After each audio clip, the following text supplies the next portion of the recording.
And now, ladies and gentlemen, boys and girls, we present to you meeting at Appomattox Courthouse.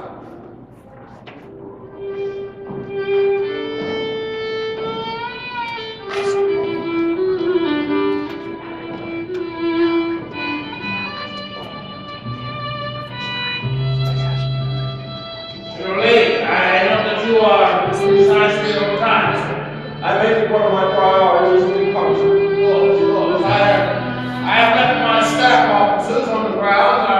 I see that you have also alone. Indeed. Glad. I hope you will have these few moments in private before concluding our business. Yes, our business. Yes, I think some conversation would be in order. Shall we sit, sir?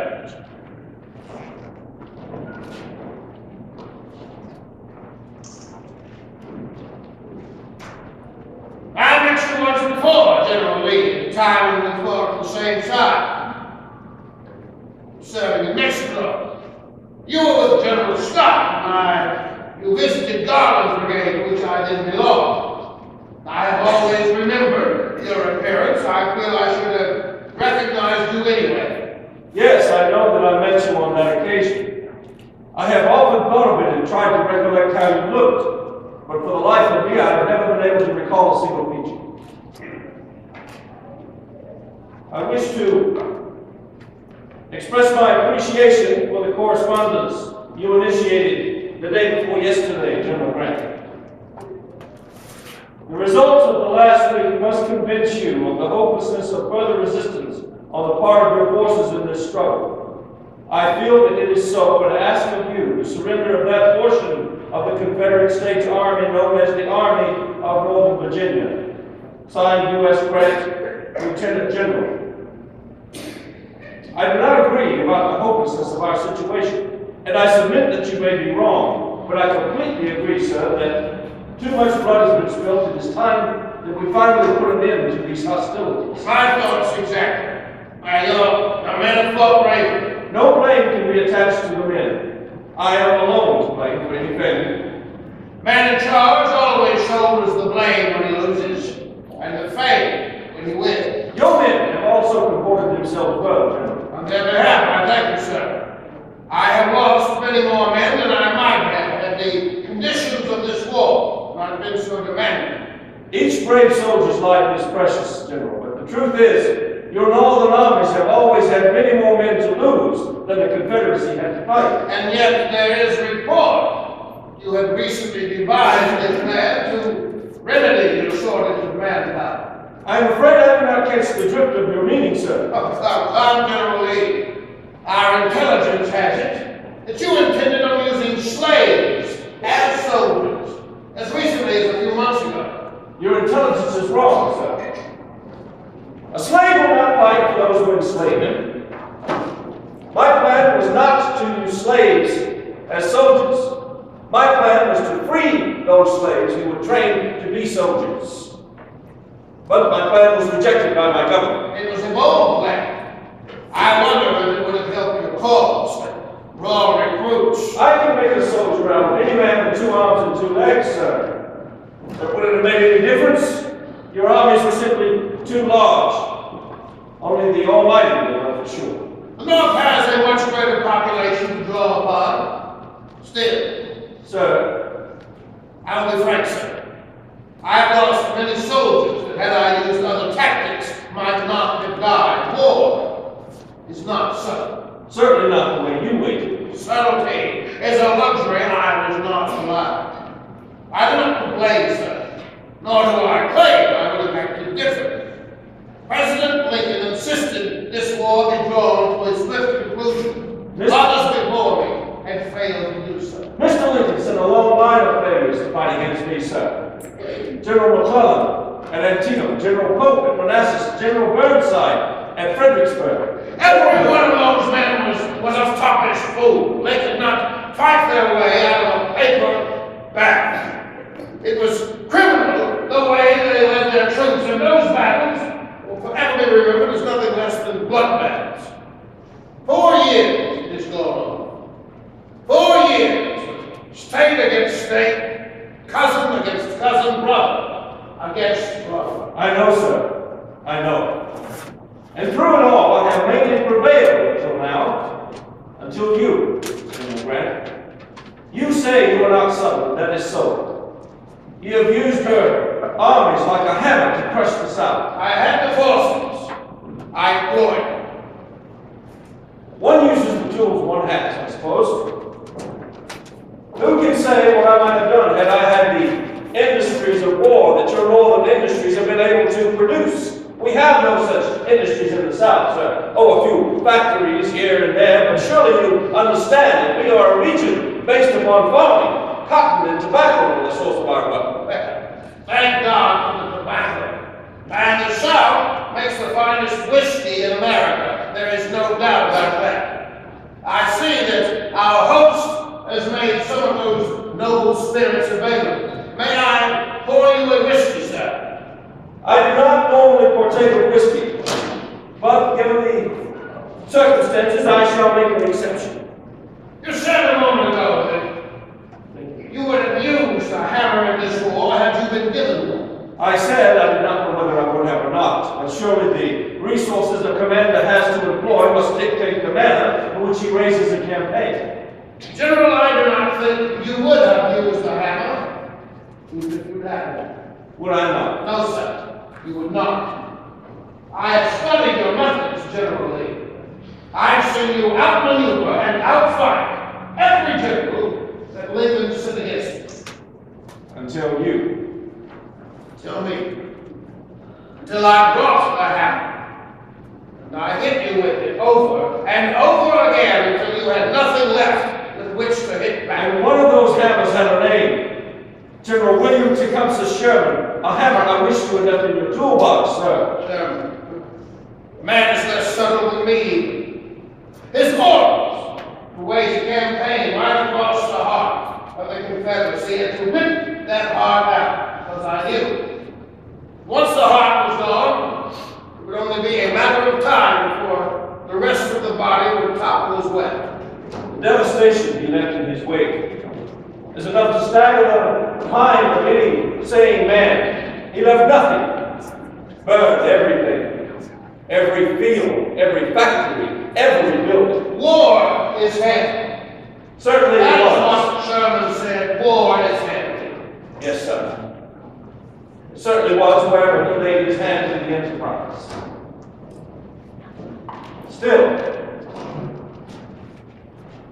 this is a very different kind of war that we have fought, General Grant. Our forefathers can never imagine the scale of carnage that we have been able to inflict upon each other. The sheer numbers of dead and dying, the horribly wounded we left on the battlefield. You were not at Gettysburg, but Pickett's charge at Cemetery Hill will ever haunt my waking memory.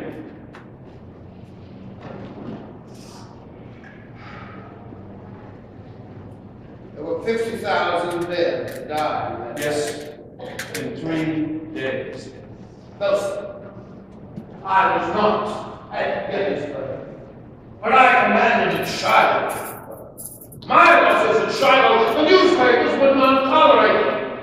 They called for my head, and yet I am still here. No war since this war has been able to inflict the slaughter of this magnitude, sir. We have new weapons. The repeater rifle alone has changed forever the way that men will conduct war. And the accuracy of our mortars and our cannons is astounding compared to the ancient weapons of the Revolution. The Gatling gun, sir. The Gatling gun is the devil's spawn, spewing forth death like the Grim Reaper. Yes, the rifle fires like a machine, capable of 400 rounds per minute. Who could withstand such an onslaught? Yes, I grant you, the Gatling gun is especially hard. It is not only the weapons that are different now, sir. Take, for instance, the railroads. Well, now you would put your finger upon it, sir. Our armies may still march like the Europeans have done. Armies will always march, General Grant. That can never change. Yes, but without the railroads to move munitions and supplies, we would have had far greater obstacles to overcome. Well, your man Sherman certainly proved that. I defy you to find 2 train rails left together across all of Alabama, Georgia, or Mississippi. There are no Confederate trains running now. Southern railroads were the primary target of this campaign. He might have left some of the secondary targets, do you not think? Well, I think that the telegraph was as important as the train. Instantaneously moving information around, like troop movement, supply details. In another time, the instantaneous transmission of messages would probably have been attributed to witchcraft. I still find it almost miraculous. If one could communicate like that in the heat of battle, how many battles have been decided for good or ill because of lack of knowledge, not knowing precisely where the troop was located or how it was faring?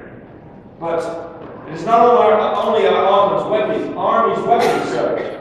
They are spread out over much greater distances. Oh, yes. The distant rear of an army in battle is hardly the best place to judge what is happening in the front. Things happen so swiftly. I agree. Now think what a tremendous advantage it would be to have some sort of telegraph right on the battlefield. A telegraph whose wires the enemy could not cut. Yes, that would be a powerful advantage indeed, as it is.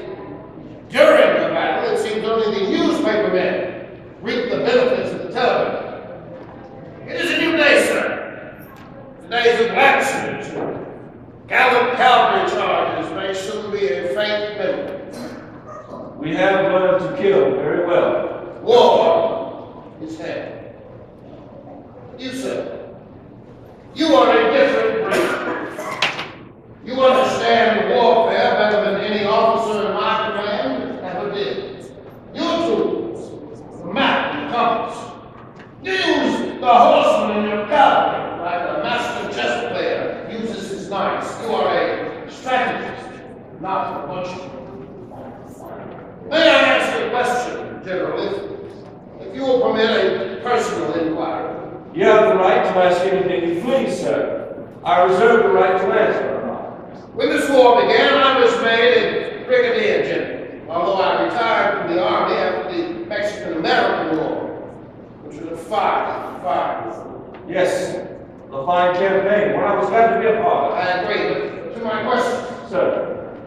Unlike me, you stayed in the army after the Mexican War.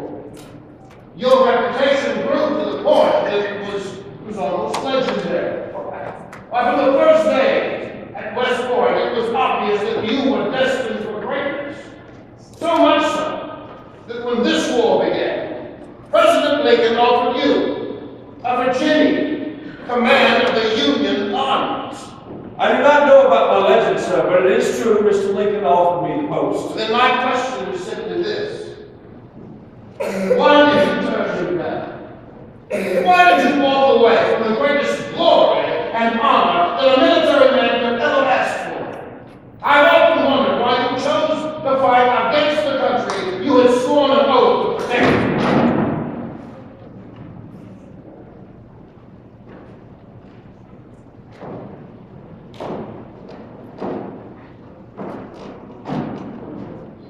You were born in Ohio, were you not, General Grant? Yes, that is correct. Why not? So your family is from Ohio, then? No, my parents are from Pennsylvania. Before that, somewhere further east, I reckon. Truthfully, I've never given my ancestors much thought. I suppose the Grants have always looked more to what's on the horizon and less to where we have been. I was born in Virginia. My father was General Light Horse Harry Lee. Perhaps you've heard of him. Well, of course. He was one of the heroes of the Revolutionary War. He was also the governor of Virginia. Were you aware of that? And his father, my grandfather, was also General Harry Lee of Virginia. And his cousin, also of Virginia, General Richard Henry Lee, was the 6th president of the Continental Congress, one of the signers of the Declaration of Independence. And my great-great-grandmother from Virginia was an aunt to Thomas Jefferson. I failed to see. My great-grandfather was Captain Harry Lee of Virginia. My great-great-grandfather was Colonel Richard Lee, also of Virginia. You would have to go back to my great-great-great-grandfather, Richard Lee, to find a Lee who was not born in Virginia. Yes, but what does is a young country, sir. 407 years, to quote the president. 87 years does not seem terribly young. 2 generations. 2 generations of men and women. That is how old this country is. The leagues of Virginia go back 5 generations, sir.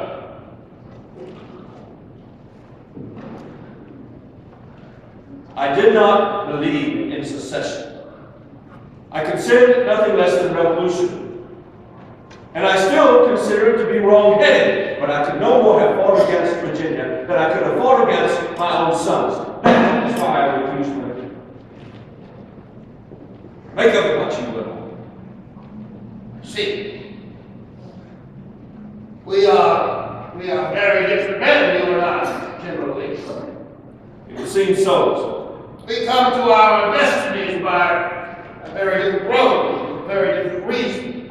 And yet, at the end of it all, we find ourselves here, together in this small Virginia village, Appomattox Courthouse. Strange how fate has a way of planning things out. Now, that is one thing I find peculiar. When we agreed by messenger to meet at Appomattox Courthouse, I expected to find a courthouse, a place suitable for the gravity and purpose that our meeting entails. Instead, we find ourselves in a farmhouse. Now, I do not wish to insult Mr. McLean's generosity in permitting us to meet here, and this is a very sturdy house. I should hope so, to still be standing after all the fighting we've done about it. Nevertheless, it is not a government building. I do not understand why, if it is called Appomattox Courthouse, there is no courthouse. It is the name of the town, sir. It is the custom in these parts. Oftentimes, when a village or a town is named the county seat, they simply tack on the words courthouse to the end of the town's name. Therefore, Appomattox became Appomattox Courthouse. And the real courthouse? Not as fortunate as Mr. McLean's farmhouse, I'm afraid, General. Casualties of battle. Yes, the casualties of battle. Do you help, sir?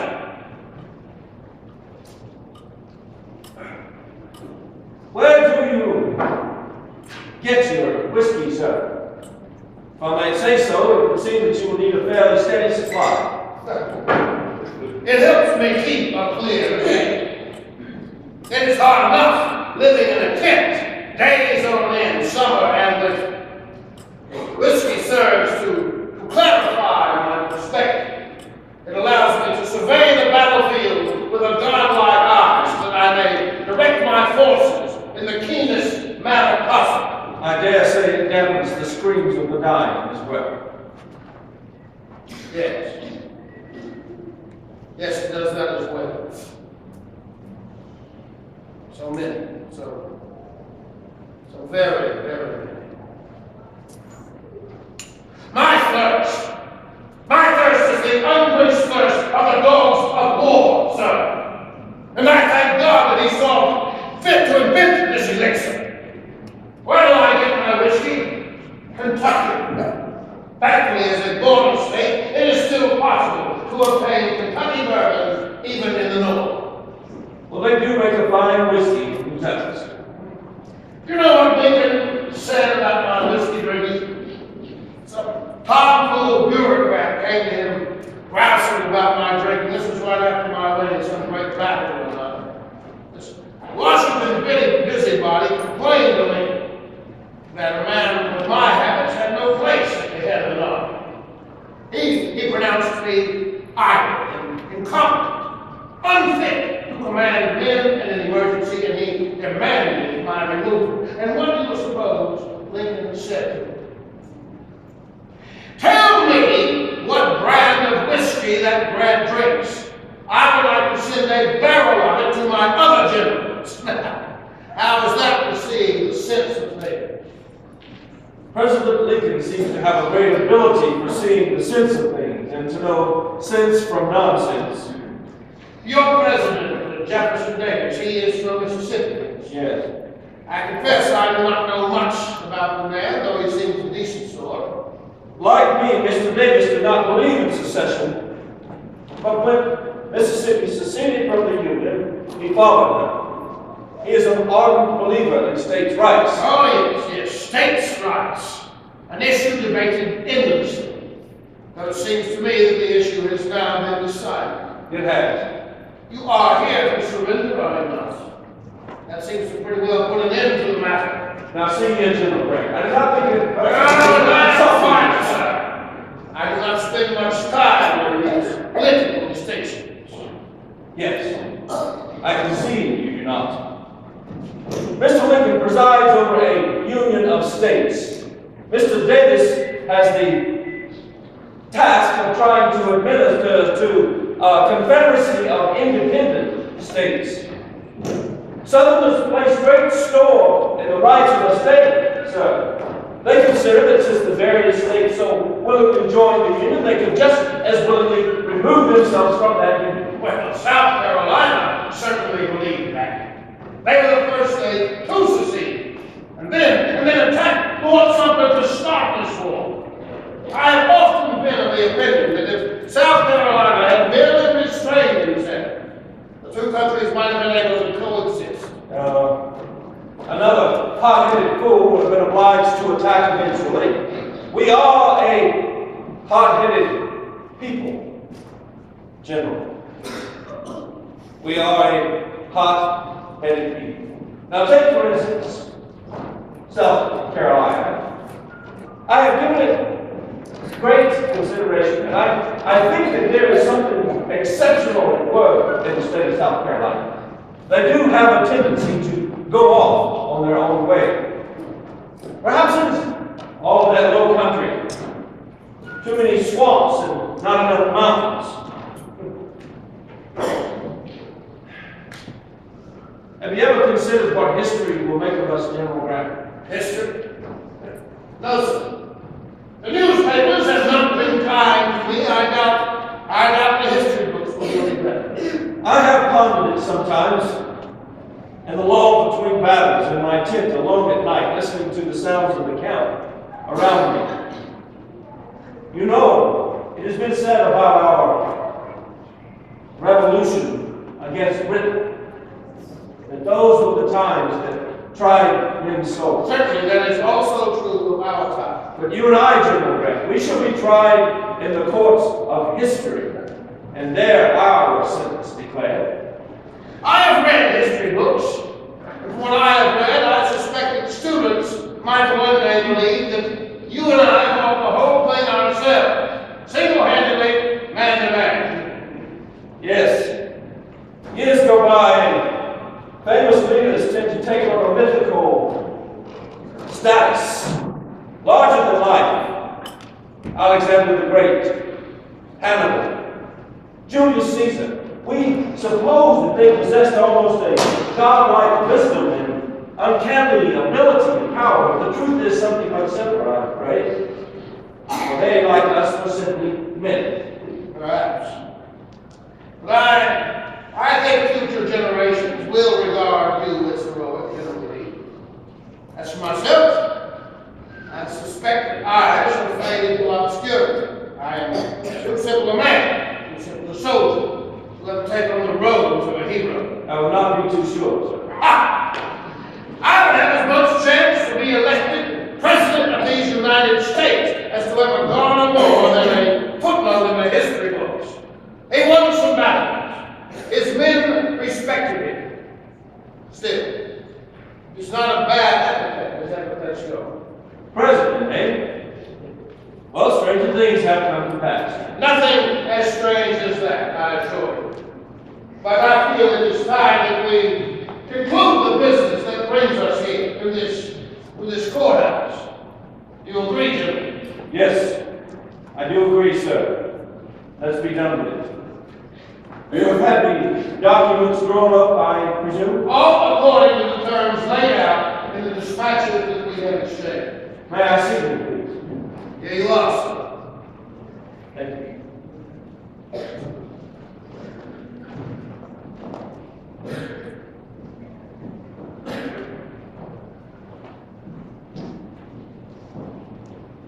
You have here stuck to the terms that we have agreed upon. I think everything is in order.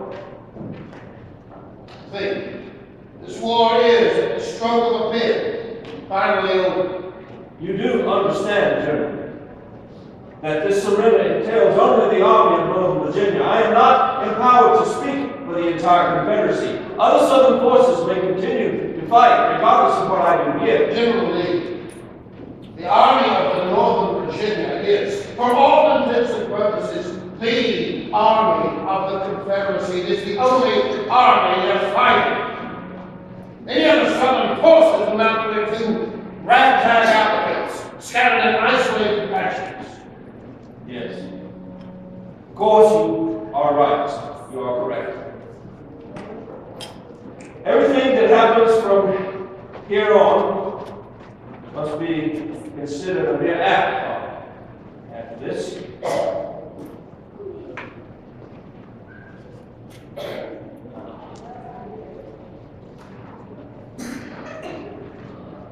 it is well that war is so terrible, General, or we may grow too fond of it. We have been wounded. I wonder if it will heal. I wonder when it will ever. I do not know that you're wounded, sir. It is not I that is wounded, General. It is my people who are wounded.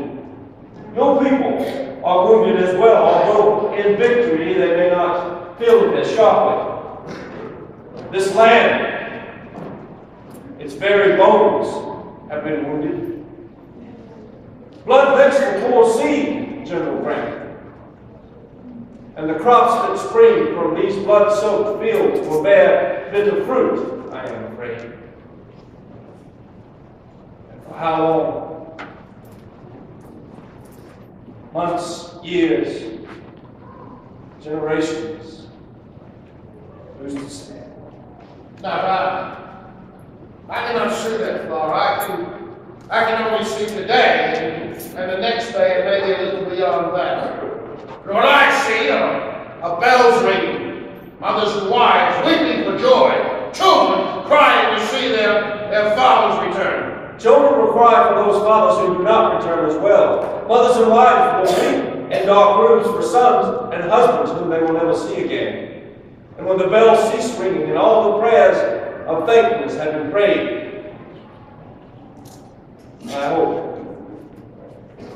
I sincerely hope that we have the providence and grace to once again become one people. I pray to God that it be so, sir.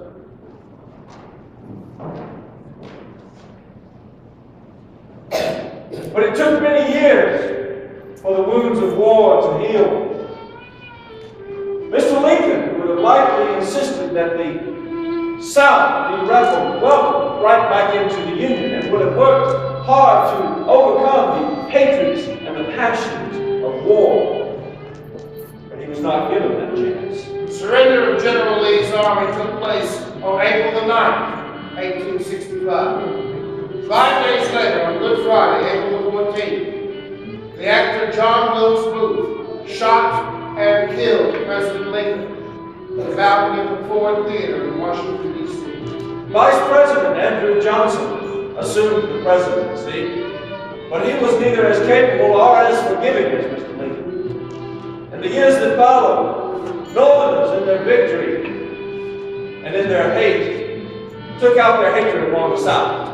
Martial law and other harsh measures were exacted upon the people of the South. In many cases, their rights were taken away, and penalties and other burdens were placed upon them. Southerners were bitter for decades, and it would be years before they would once again feel like they were part of the United States of America.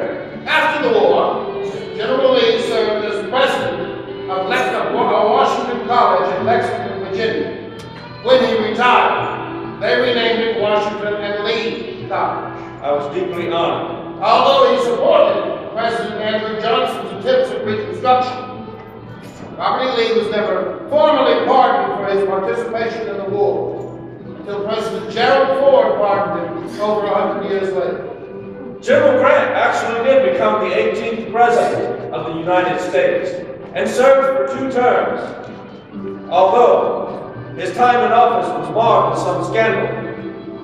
Whiskey may lead to clarity on the battlefield, but in the halls of Washington, however, intended to mar his judgment. I made some bad decisions. But our country overcame the horrors of this war, and we once again become a nation. And these separated states did once again become a union, as Lincoln had insisted they should. And this government of the people, by the people, and for the people, shall hopefully never perish from the earth.